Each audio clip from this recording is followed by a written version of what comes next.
At the historic Oxford Union, a place where generations of leaders have debated the future of nations, American commentator Charlie Kirk dropped a warning that silenced the room. It wasn't about economics, or climate change, or party politics. It was about Britain's very identity, and the faith that shaped it for centuries. Standing before one of the most famous debating societies in the world, Kirk told the audience that what we are witnessing right now is more than just cultural change. He called it nothing less than the dying out of Britain itself, tied directly to the decline of its Christian roots. Let's have a watch of this, but first, hit the like button and subscribe to the channel. We have released our new I'm Not Far Right t-shirts. There are two different variants which come in black and blue. You can find them at britishstand.com or check the link in the description. Let's get into today's video.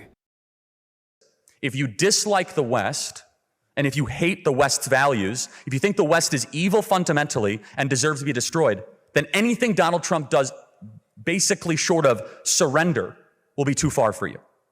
If I was visiting this school 100 years ago, speaking in support of an American president, I think we would at least have some broad agreement on what a country's leader should be trying to do. But we don't anymore. I don't think it's because America's changed. In fact, I think it's because Britain has changed.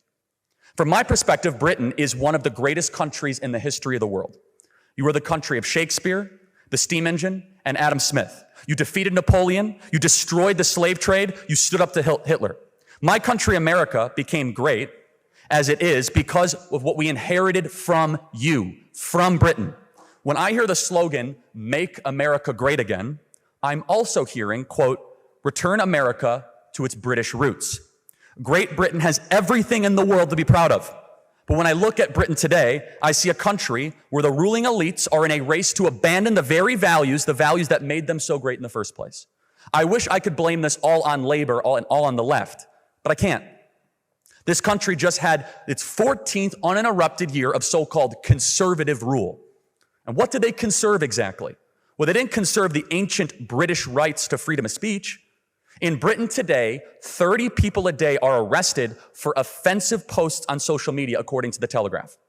Praying silently within 600 feet of an abortion clinic can get you arrested in Scotland, as a 74-year-old woman named Rose just learned weeks ago. Members of Parliament scold British citizens for thinking they have the right to say that they do not have the right to say things that offend Muslims. 14 years of conservative rule didn't conserve British prosperity. Adjusted for inflation cost of living, the average British worker makes less today than they did in 2008. Outside of London, the British have lower incomes than every one of America's 50 states, and it never used to be this way. British industry pays 4 times as much for electricity as America does. You have the highest electricity rates in the world, a consequence of a choice of going net neutral. Nothing will kill a modern economy faster than high energy prices. And the country that invented the steam engine now has some of the highest energy prices on the planet. But above all, 14 years of conservative control didn't preserve the British nation. This country's conservatives thought it was their moral duty to allow anyone from the third world to move here. They didn't need to hold Western values. They didn't need to have useful skills. They could go on welfare immediately. Just last week, Keir Starmer announced he's changing the law to make sure immigrants who commit crimes are deported, because the conservatives never actually bothered passing that law themselves. The dying out of the British nation means the dying out of Christianity. Britain is the birthplace of Baptists, Methodists, Presbyterians, Anglicans, Quakers, and more. I would guess that more Christian denominations trace back to Britain than any other country. But soon, Britain will have more practicing Muslims than practicing Christians. I think that will be a catastrophic change, and everyone knows it. That's why it's only Muslims moving to Christian countries, never the other way around. I don't want America to go the way of Britain. I want us to remain free. I want us to remain rich and innovative. I want us to remain Christian. I don't want Americans to be replaced. But forget what I want. This is what the American people want. And in a democracy, the people are supposed to get what they want. The very same people that lecture us about democracy have a lot of problems with the consequences. In other news, ex-Scottish First Minister Nicola Sturgeon has admitted she is considering leaving her homeland for London due to the amount of scrutiny she faces. Sturgeon, 55, who resigned from Bute House in March 2023 and is preparing to step down from Holyrood ahead of next year's election, admitted that she adores the English capital despite campaigning for Scottish independence for decades.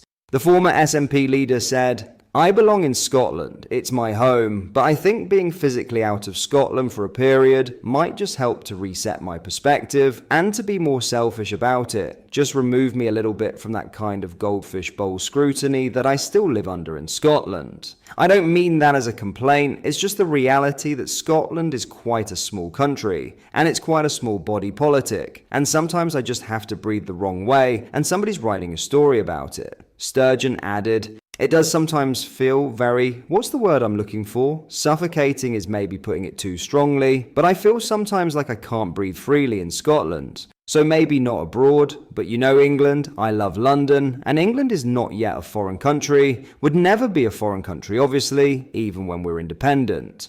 The Glasgow Southside MSP later admitted that she is already spending a significant amount of time in London, particularly as she embarks on promoting her new tell-all memoir, Frankly. Sturgeon's support for civic nationalism also sparked criticisms that the SNP was promoting anti-English sentiment. The then First Minister faced particular fury in 2022 when anti-Tory protesters descended on Perth to demonstrate against an organised hustings between Liz Truss and Rishi Sunak. Following chaotic scenes outside the venue, senior Scottish Tory MSP Sandesh Gulhane said, "Nicola Sturgeon says she wants a respectful debate and then comes out and says Westminster are treating us like something on the sole of their shoe. Everything she's doing is to inflame her base simply because, let's be honest, they're not delivering. So they're whipping up their base, they're whipping up anger and hatred. And look, it's racist, they hate the English. That is the definition of racism. You're hating a group of people based upon a characteristic." Sturgeon was also blasted after it emerged that a local SNP branch had taken to social media to accuse England of being murderous, predatory, cruel, and oppressive. However, the ex-SNP leader has been known to condemn anti-English sentiments north of the border. Sturgeon condemned Scottish football fans after footage emerged showing a group chanting, "If you hate the effing English, clap your hands." She said, "I would abhor and condemn unreservedly any anti-English chants just as we would as Scots not want to hear that coming from fans of any other country about us. Racism, xenophobia, anything like that, whether it's in a football context or life generally, is not to be tolerated."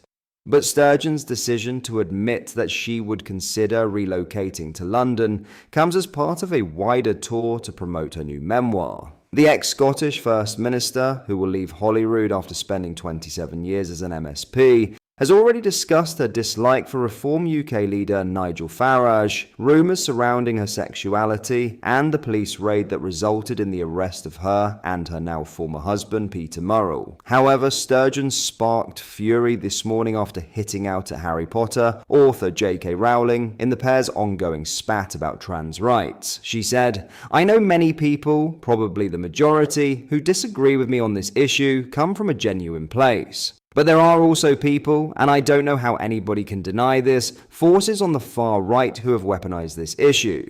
However, Sturgeon was left squirming in a separate interview after admitting that rapists probably forfeit the right to choose their gender. The ex-First Minister's record on trans rights was overshadowed when trans rapist Isla Bryson was jailed for 8 years. Sturgeon repeatedly refused to call Bryson a man at the time, later admitting, "I think what I would say now is that anybody who commits the most heinous male crime against women probably forfeits the right to be the gender of their choice." She added, "I should have been much more straightforward, I wasn't, but that's because of the debate. We'd lost all sense of rationality in this debate. I'm partly responsible for that." What are your thoughts on what we discussed in today's video? Let me know down in the comments section below. If you've not yet already, make sure you do drop a like on this video and subscribe to the channel for more British content. Thank you, take care, goodbye.